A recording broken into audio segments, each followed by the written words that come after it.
Daniel is talking to Big Brother about the mood in the house. I think that, this is the honeymoon phase. Everything tastes great and sounds great, and there's some minor squabbles and everything, but it's certainly the calm before the storm. Bobby seems to be doing fine, and Janice, when you're from that world of kind of entitlement in Hollywood, and either being a singer or an actor or a big model like Janice was. My line is, when you walk in and they pull your pants down and they're willing to wash your whole body and wash your car and serve you your lunch, well, because that's how they treat you when you're on a job in Hollywood, you start walking around expecting everyone's going to treat you that way and that you're entitled to be treated that way. So, like I said, I think this is the honeymoon phase, and then there'll be, in about 3 days, we'll start bubbling. It's kind of like a volcano. You see the smoke coming out, so you know it's active. Then you start feeling a little bit of the rumbling, then maybe a little bit of oozing, and then sure enough, day 8, mark my words, day 8 comes the eruption. Daniel is talking to Big Brother about the competition. I've been very upfront about the fact I didn't come here to come in second place. Do you remember who was in the quarterfinal match at Wimbledon last year? Get it? No, you don't. But you might remember who won. So, for me, I came here not to I'll do anything. I'm hoping that who I am and what I am is enough to win over enough people that would say he deserves, to be in that last day. And, what did he bring to the house? And was it something compelling or that we enjoy? And therefore, so I not that I have a game plan to win, but as I've watched it go on, yes, I absolutely believe that there are people that use their assets.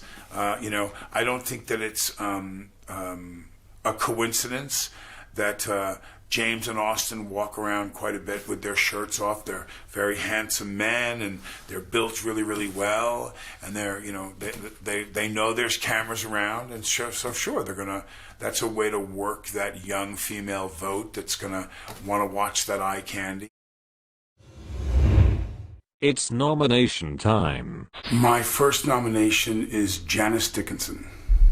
The reason I am choosing Janice as my first nomination is because of the actions, the civil unrest that she's caused.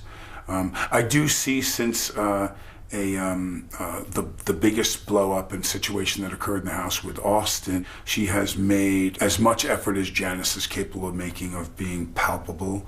But I believe that's just the calm before the storm. I think that a leopard can't change its spots. I think the house would be better off with Janice not in it. So my second nomination would be Stevie and Chloe. The reason I have chosen Stevie and Chloe, sadly for Stevie, has little to do with him. I believe that Stevie would have benefited greatly had he done this show alone. The amount of time he has to spend trying to help Chloe through this because of her emotional state. She's just a gentle little flower. I think that being on this show could possibly be detrimental to their relationship.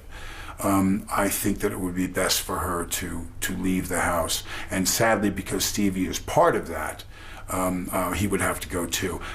If I was allowed to have the choice to nominate just Chloe, I absolutely would and have Stevie stay.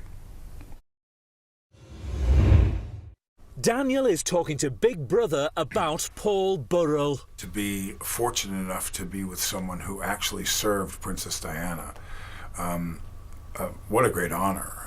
It makes me so sad to watch, some of the people, their actions right now. What a great opportunity for them to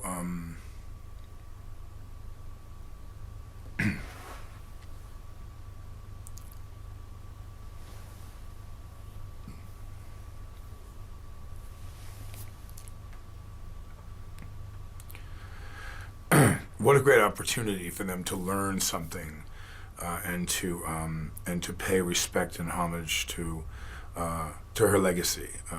And we are dealing with a very sensitive subject. when it comes to what this man represents to me, Paul, and who he worked for and everything. And I think that the utmost respect should be paid.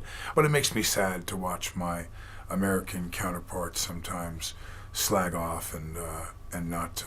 It's disrespectful to me in some ways. Not everyone on my team, but a few people.